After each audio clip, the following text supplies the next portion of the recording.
પણ એક નેતૃત્વ આપણને મળ્યું અને આજે જુઓ દેશ અને દુનિયામાં ભારતનો ડંકો છે.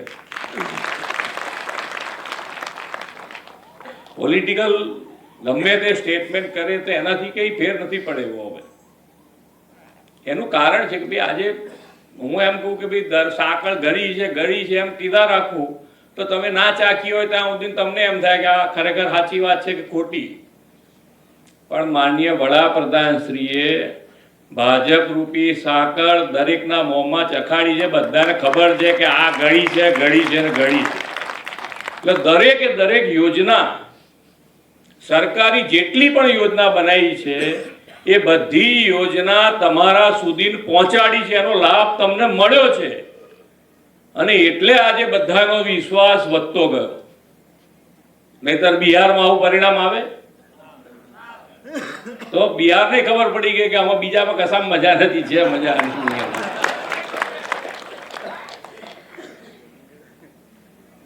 રોજ બરોજ તમે જુઓ તો વિશ્વાસ વધતો જ જાય છે. પણ આજે આ ખરેખર સમસ્યાનું મોટું સમાધાન આજે પાલનપુર બાયપાસ ખૂબ સારી રીતે શરૂ થયો છે. કેટલા મહિનાનો ટાઈમ લિમિટ આપી છે કલેક્ટર શ્રી? 1.5 વર્ષ. એટલે અમારે પાછું લોકાર્પણ કરવા અમારે આવવાનું પાછું. એમ કેવી કાર્ય પદ્ધતિ તમે જુઓ ને એક વિઝન સાથે કામ કરે છે. માનનીય વડાપ્રધાન શ્રી જુઓ એક વિઝન સાથે તમે એક પ્રોબ્લેમ થાય તો ભવિષ્યમાં પણ ફરી પ્રોબ્લેમ ના થાય એના સોલ્યુશન સાથે કામ કરી રહ્યા છે. વિઝન એમનું છે. દરેકે દરેક સ્ટેજે એમણે વિઝન સાથે કામ કર્યું. તો આજે આની અંદર ખૂબ મોટા કામો તમને જે વિઝન એમનું છે તમને કહું તો આજે વિશ્વનો સૌથી મોટો રિન્યુએબલ એનર્જી પાર્ક ગુજરાતમાં બની રહ્યો છે. સૌથી મોટો, વિશ્વનો સૌથી મોટો રિન્યુએબલ. એશિયાનું સૌથી મોટું ગ્રીનફિલ્ડ સિટી એ આપણા ગુજરાતમાં ધોલેરા બની રહ્યું છે. સંબોધન કાર્યક્રમ જ એવડો મોટો અને સ્ટેજ ઉપર આટલા માન્ય મંત્રીશ્રીઓ સાથેનો કાર્યક્રમ પાલનપુર કિસ્મત વાળું છે કે આજે ઘણી બધી ભેટ લઈને અલગ અલગ ડિપાર્ટમેન્ટની માન્ય મુખ્યમંત્રીશ્રી આવ્યા છે.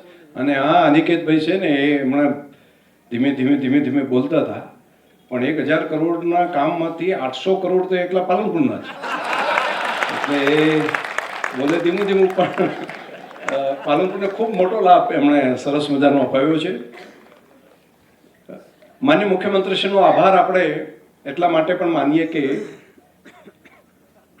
જે શરૂઆત મોદી સાહેબે આપણા માટે કરી હતી, આપણો સૂકો પ્રદેશ, પાણી વગરનો પ્રદેશ, અને પાણી એ સૌથી મોટી બનાસકાંઠાની આપણી સમસ્યા.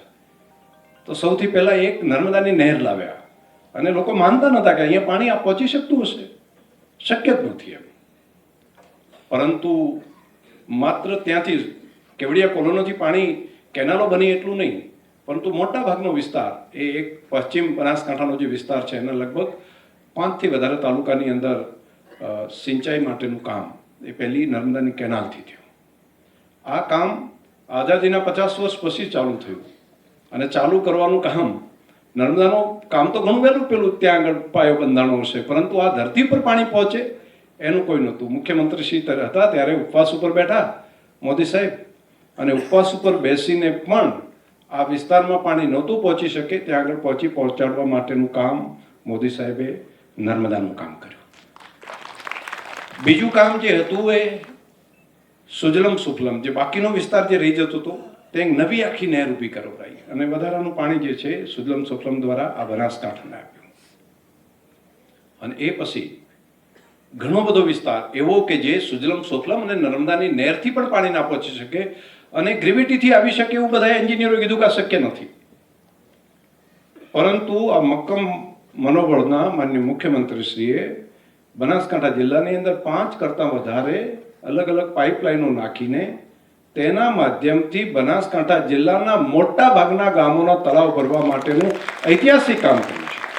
અને આ કામ આજકાલ માટે હું નથી કહેતો, આવનારી પેઢીઓ સુધી જે પીવાના પાણી માટે વલખા મારતા હોય, હું તો અહીંયા જોઉં છું પશુપાલનના કામ સાથે જોડાયેલો સહકારમાં, તો પાણી ટેન્કર ભરીને ગાય ભેંસને પાવા લઈ જાય એવી સ્થિતિ જ્યાં હોય એવા વિસ્તારમાં આખા દુનિયાના ઇતિહાસમાં હું કહું છું કે કદાચ કોઈ જગ્યાએ નહીં થઈ શક્યું હોય કે આટલા દૂરથી પાણી લાવીને પશુ માટે પીવડાવવાનું તો ખરું, માણસ માટે તો આપવાનું, પરંતુ ઇરિગેશન માટે પણ પાણી પહોંચાડવું.